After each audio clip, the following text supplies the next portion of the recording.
안녕하세요. 저는 이화여자대학교 경영학부 23학번 이나영입니다. 오늘은 업무와 학업에 있어서 대학생에게 큰 도움을 줄 수 있는 어플리케이션 두 가지를 소개해 보고자 합니다. 제가 소개드릴 어플리케이션은 바로 다글로와 플래닛이라는 어플입니다. 다글로라는 어플의 경우 학업에 직접적으로 도움을 줄 수 있는 일종의 녹음 어플이고, 플래닛은 학업과 관련된 일정뿐 아니라 업무, 개인 활동 등 다양한 일정들을 정리할 수 있는 캘린더 어플입니다. 먼저 다글로에 대해 설명하겠습니다. 다글로는 한마디로 설명하자면 음성 텍스트 변환 어플입니다. 다들 경영정보 시스템 시간에 배운 음성인식, 즉 스피치 투 텍스트 기술을 기억하시나요? 음성인식 기술은 사람의 음성 언어를 컴퓨터가 해석하여 이를 문자 데이터로 전환하는 과정을 말한다. 박철우 교수님의 경영정보 시스템 교재에 나와 있는 정의입니다. 다글로는 이러한 음성인식 기술을 활용한 어플리케이션입니다. 다글로라는 어플이 친숙하신 분들도 있을 것 같은데요. 이 어플을 이미 강의 내용을 녹음하는 용도로 사용하시는 분들도 있으실 겁니다. 하지만 다글로에는 음성 녹음을 텍스트로 전환하는 것 외의 다른 기능도 있다는 사실 알고 계셨나요? 다글로의 핵심 기능 세 가지에 대해 설명드리겠습니다. 첫 번째로 음성 녹음을 텍스트로 변환하는 다글로의 가장 주된 기능입니다. 앞서 말씀드렸듯이 가장 많이 사용되는 기능이죠. 두 번째로 다글로는 음성 녹음뿐만 아니라 음성 파일, 그리고 유튜브 영상도 텍스트로 변환할 수 있습니다. 아마 이 기능을 사용한 적 있으신 분은 많이 없으리라 생각되는데요. 한국어 번역이 되어 있지 않은 외국 영상을 다글로를 통해 해당 언어로 텍스트를 변환한 후 번역한다면 보다 쉽게 다른 나라의 영상들을 이해할 수 있겠죠. 세 번째는 AI 요점 정리 서비스입니다.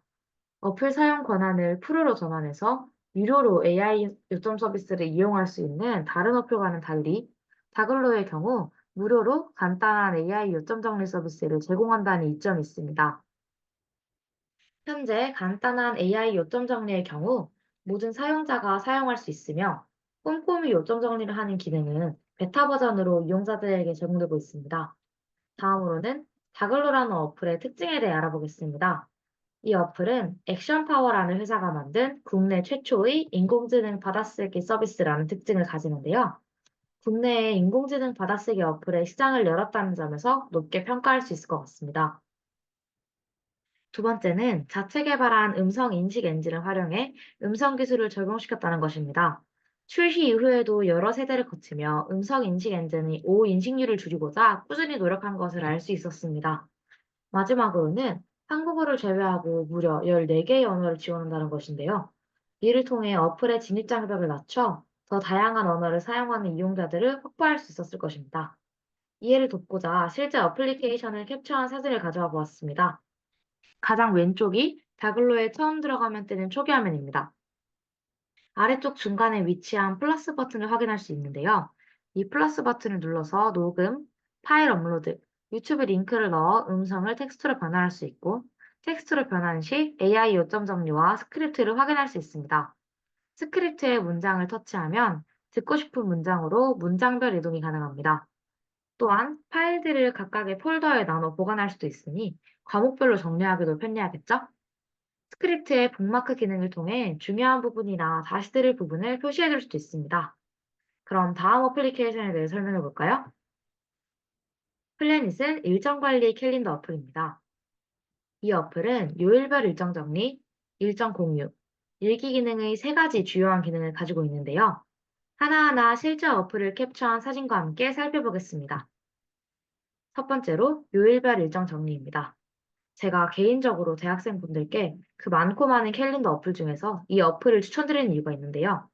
대부분의 캘린더 어플은 일정을 시간별로 정리하여 등록하는 형식입니다. 하지만 학업과 관련해서 오늘 이 부분 공부를 끝내야지, 혹은 이 일정은 이 시간에 시작하는데 언제 끝날지를 모르겠어 하는 경우 있지 않으셨나요? 이렇게 시간이 명확하지 않거나 요일이 중요하고 시간은 그다지 중요하지 않은 일정의 경우 캘린더에 등록하는 것이 애매했습니다. 하지만 플래닛은 일정을 요일별로, 심지어 카테고리를 분류해서 등록할 수 있게 더 다양한 일정과 할 일을 기록할 수 있다는 장점이 있습니다. 가장 왼쪽 사진이 플래닛 어플을 들어가면 볼 수 있는 초기 화면이고요. 해당 화면에서 오늘 그리고 앞으로의 할 일들을 간략히 확인할 수 있습니다. 두 번째 사진을 보시면 일정들을 카테고리별로 분류할 수가 있는데요. 카테고리들을 색으로 다르게 표시할 수 있기에 플래닛 캘린더 화면에서 좋은 가시성 또한 확보하고 있음을 알 수 있습니다. 그리고 후에 설명드릴 내용인데, 플래닛은 일정을 공유하고 싶은 사람과 친구를 맺어 서로 일정을 확인할 수도 있습니다. 이때 친구에게는 알리고 싶지 않은 일정의 경우 비공개 카테고리 설정을 통해 이 일정을 숨길 수도 있습니다. 오른쪽에 제가 실제로 사용하고 있는 플래닛 캘린더의 예시를 가져와 보았습니다. 일정 정리를 어떻게 하는 것인지 조금 이해가 되셨나요? 두 번째로는 일정 공유 기능입니다. 이 기능이 바로 앞서 제가 말씀드린 기능인데요.